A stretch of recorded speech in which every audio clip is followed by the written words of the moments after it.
This is the mini lecture for week 5. It consists of a review of chapters 5 through 10. We begin with covering the courts.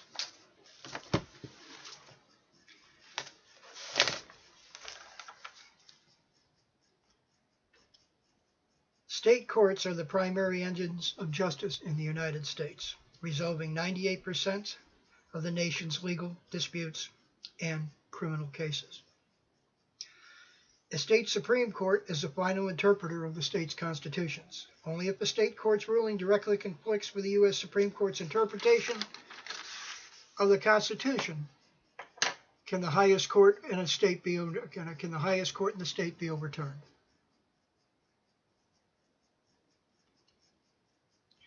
A state's court system makes up one of the 3 branches of government in the state system, and it can find itself in a power struggle with the local branches, which may control court system budgets, have a role in choosing new justices, and sometimes threaten impeachment of judges. The power of the judiciary comes from the confidence the public has in the integrity of the judicial system. There is a great deal of variety in how states organize their court systems, but cases usually start out in trial courts. The losing side in a trial court, if unhappy with the result, can appeal that decision at least once.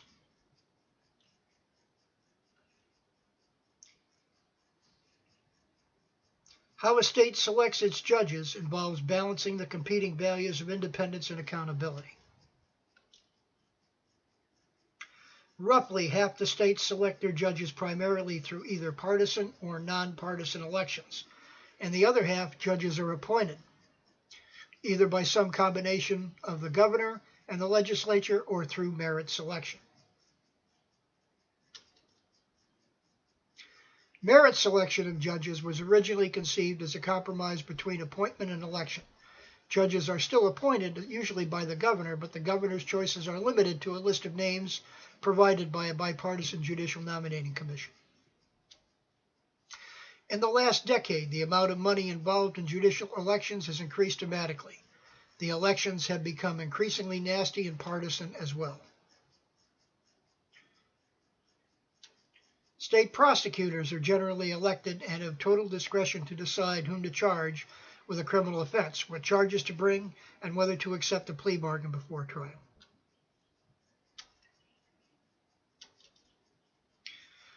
How long someone spends in prison for an offense depends on how a state balances the competing values of rehabilitation, deterrence, and retribution.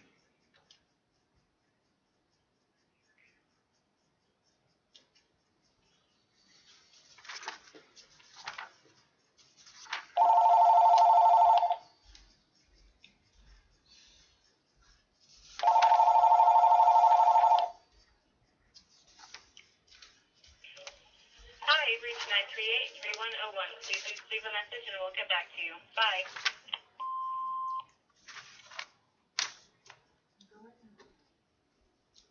Public bureaucracies, though among the most loved branches of government, although the least loved branches of government, generally do a much better job than they get credit for.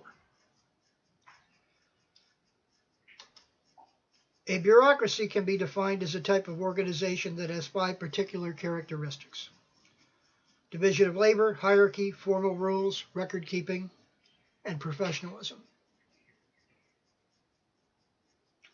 Government bureaucracy consists of all the public agencies, the vast majority of them having the classic characteristics of bureaucratic organization, that manage and implement public programs and policies.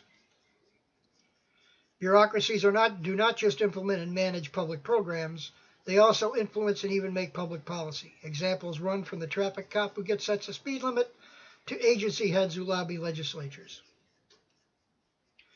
Formally, bureaucracies make politics through a policy process of rulemaking. Staffing sizes, per capita costs, and activities of public bureaucrats range widely from state to state. As measures of efficiency do not always agree, it's hard to say which, if any, states have too much bureaucracy. At a minimum, the private businesses to which some public programs and services have been contracted out have not consistently done a better job than public agencies. The staffing of bureaucracies has evolved from a merit system of patronage to merit systems that seek to institutionalize neutral competence. Merit systems face political pressure on a number of fronts, ranging from unions that favor seniority over merit as a basis for career advancement to affirmative action programs that seek to advance diversity in addition to merit. Public bureaucracies have been under intense political pressure over the past decade. States governments have cut jobs, sought to rein in the power of public sector labor unions, and put downward pressure on wages.